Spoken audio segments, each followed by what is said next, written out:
Today, I want to read to you from the prophet Isaiah, chapter 57, and talk to you about the main message.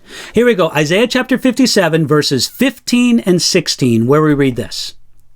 For thus says the high and lofty one who inhabits eternity, whose name is holy.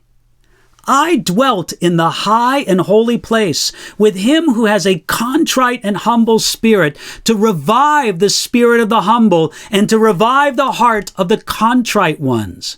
For I will not contend forever, nor will I always be angry, for the spirit would fail before me, and the souls which I have made.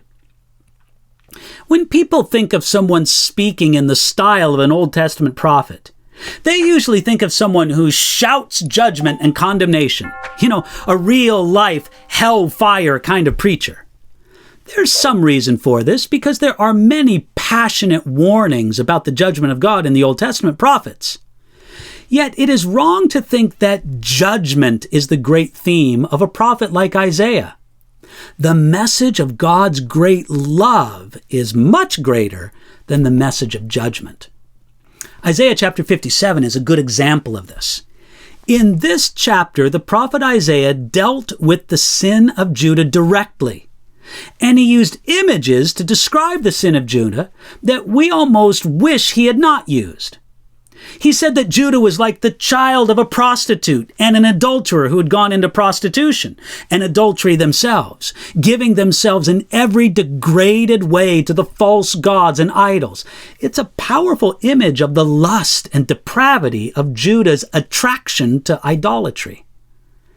Yet as Isaiah chapter 57 develops, we see that even this strong statement against the sin of Judah was not made to leave the people of Judah in their sin and depravity, but to bring them out of it, back into a real relationship of love and commitment to the living and real God.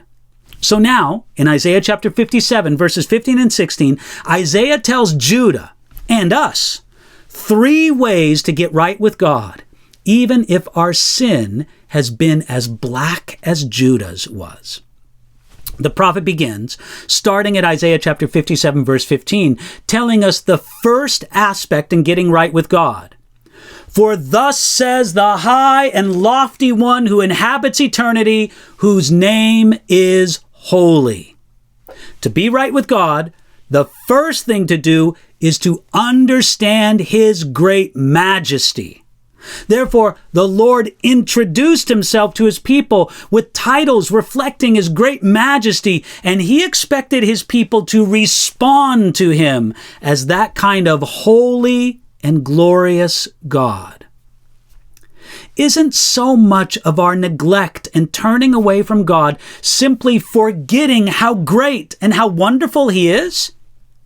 If we kept that in the proper place in our mind and in our heart, we would never turn away from him to put our hope or our trust in something or someone else. Isaiah continued, to revive the spirit of the humble. Isaiah never lost sight of God's glory. He understood that God is the high and lofty one, and that he lives in the high and holy place, and at the same time, he will live with men, with him who has a contrite and humble spirit. This is the second thing to being right with God. Being contrite and humble before the God of great majesty. This is nothing other than recognizing our smallness before the greatness of God. He is God and we are not. When that is understood, everything else comes into proper perspective. There's something wonderful about the creature putting itself in its proper place before the Creator. He's the potter, we're the clay. He's the shepherd, we are the sheep. He's the master, we are the servants. We know his place. Here in Isaiah, it's the high and lofty one, and we know our own humble place before him. Finally, Isaiah spoke both to Judah and to us. He said this, "For I will not contend forever, nor will I always be angry. The third thing to understand in getting right with God is His great love. Here, the Lord shows His mercy to His people and promises to relent and not be angry forever. Though God disciplined His people, He now says, starting at Isaiah chapter 57, verse 18, I have seen His ways and will heal him. I will also lead him and restore comforts to him. God does not confront or contend with us for the sake of the contention itself. It's always to bring us into right relationship with Him. The words and warnings of judgment are real, but never the goal or even the main point. No, instead, they are like sharp sticks meant to push the wandering cow where it should go. Sometimes we need that, but we never lose sight of the great, great love of God that promises to not be angry forever, but promises to always restore and bless him who has a contrite and humble spirit. Hey, you can be that blessed person today.